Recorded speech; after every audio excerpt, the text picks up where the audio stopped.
Sponsored by rxcardclub.com. Get a free prescription drug card and save up to 85% on prescription drugs. rxcardclub.com, 100 years of memories on display at Illini Pop-Up Museum, Champaign. Homecoming visitors who enter the center of the concourse on the west side of Memorial Stadium on Saturday will step into a time machine. The years will melt away as they go back as far as 100 years in a pop-up museum celebrating a football venue marking its first century. Organized by retired University of Illinois Sports Information Director Kent Brown, the museum has a variety of photos and artifacts from years past.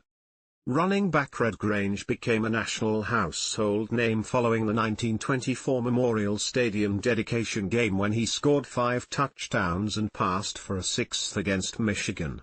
Several Grange-related items, including a jersey and cleats, are among the museum memorabilia.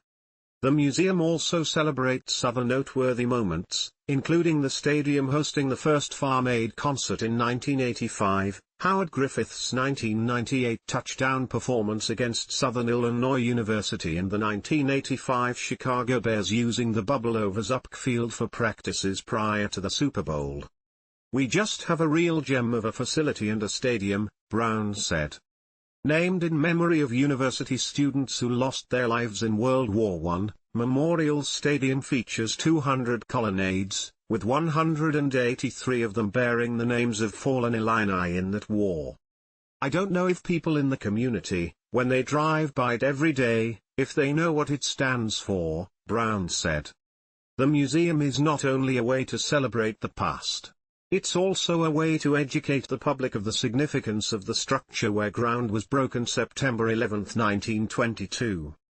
The first game was played there in November 1923 against University of Chicago, then a Big Ten Conference member, 12 years before Chicagos Jay Berwanger would become the first Heisman Trophy winner. Grange scored the game's only touchdown. It was built when Champaign County only had 30,000 to 35,000 people. Here they were building a stadium for 67,000 fans, Brown said. It was a rainy day. Central Illinois was a swamp at that time.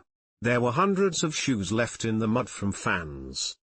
If you traveled a distance, you traveled by train because the roads were mostly dirt, Brown said. People from across the Midwest came to attend the dedication game October 18, 1924, between national powers Illinois and Michigan. It was the game when Grange lighted his name in the ranks of public consciousness with the likes of Jack Dempsey and Babe Ruth. However, it wasn't Grange who was given the game ball that day by coach Bob Zuppke. That honor went to senior end Frank Rokusek, who was given much of the credit for the blocks to spring Grange for his long runs. Rokusek's family loaned Brown and crew that game ball to display in the museum. A Grange jersey bearing the famous number 77 as well as a pair of cleats from Grange's last game as an Illini in 1925 will also be displayed. A wide range of items will be displayed such as a homecoming button exhibit owned by Frank Schooley, who was